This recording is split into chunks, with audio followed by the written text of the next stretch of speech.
राधे राधे। कृष्ण जी की छठी, जिसे षष्ठी या छठीहर भी कहते हैं, बच्चे के जन्म के ठीक छठे दिन मनाई जाती है। भगवान श्री कृष्ण का जन्म भाद्रपद कृष्ण पक्ष की अष्टमी तिथि रोहिणी नक्षत्र और आधी रात को हुआ था। उनके जन्म के छठे दिन यानी भाद्रपद कृष्ण द्वादशी को ये पर्व बड़ी धूमधाम से मनाया जाता है। कहा जाता है कि इस दिन छठी माता और विधाता बच्चे का भाग्य लिखते हैं, इसलिए पूजा बेहद खास मानी जाती है। छठी पूजा पूरे दिन की जा सकती है, लेकिन परंपरा है कि शाम के समय दीप जलाकर बाल कृष्ण को झूले में झुलाकर और भजन कीर्तन करते हुए छठी माता का आह्वान किया जाए। इस साल जन्माष्टमी 16 अगस्त को थी, इसलिए कान्हा जी की छठी 21 अगस्त गुरुवार को मनाई जाएगी। खास बात यह है कि उस दिन गुरु पुष्य नक्षत्र का शुभ संयोग बन रहा है। हालांकि उसी दिन भद्रा भी रहेगी, जो दोपहर 12:44 से आधी रात 12:16 तक रहेगी और उसका वास मृत्यु लोक में होगा, जो कि अशुभ माना जाता है। अब सवाल ये आता है कि जब भद्रा लगी है तो पूजा कब करें? तो ध्यान रखिए, छठी अपने आप में महा उत्सव है। इस पर भद्रा का असर नहीं पड़ता, क्योंकि स्वयं कान्हा जी ही जगत के पालनहार हैं। फिर भी जिन लोगों को भद्रा की चिंता रहती है, वे दोपहर 12:44 से पहले छठी पूजा कर सकते हैं। अब आइए जानते हैं शुभ मुहूर्त।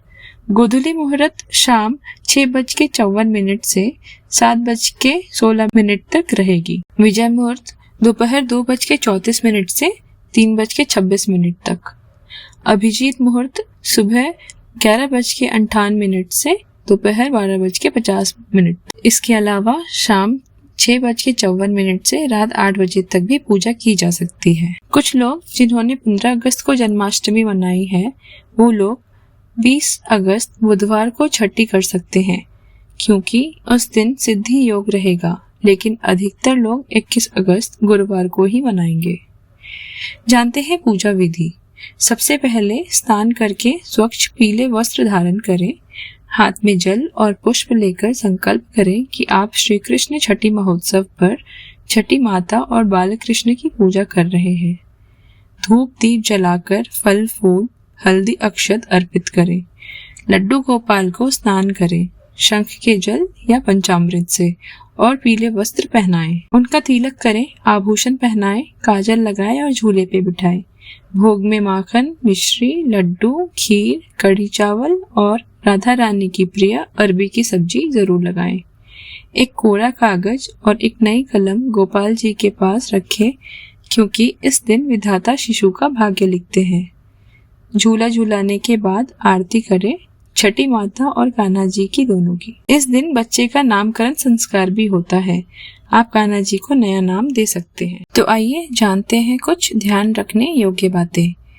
छठी के दिन केवल सात्विक भोजन बनाना चाहिए। भोग में तुलसी का पत्ता और माखन मिश्री जरूर होना चाहिए। इस दिन क्रोध, कटु वचन, मांसाहार, शराब, शोरगुल से दूर रहे। केवल भजन कीर्तन और छठी के गीत गाएं। परिवार के सभी लोग बारी बारी से कान्हा जी को झूला झुलाएं। घर में दीपक जलाएं, खासकर तुलसी माता के पास और मुख्य द्वार पर। जैसे गोकुल में नंद बाबा ने छठी मनाई थी और सभी गोपियां उपहार लाई थी, वैसे ही आज भी परंपरा है कि बच्चे को नए वस्त्र पहनाए जाए और मिठाई बांटी जाती है। इस तरह श्रद्धा और भक्ति से कान्हा जी की छठी मनाने से घर में सुख समृद्धि और बच्चों पर माता का आशीर्वाद बना रहता है। राधे राधे। जय श्री कृष्ण।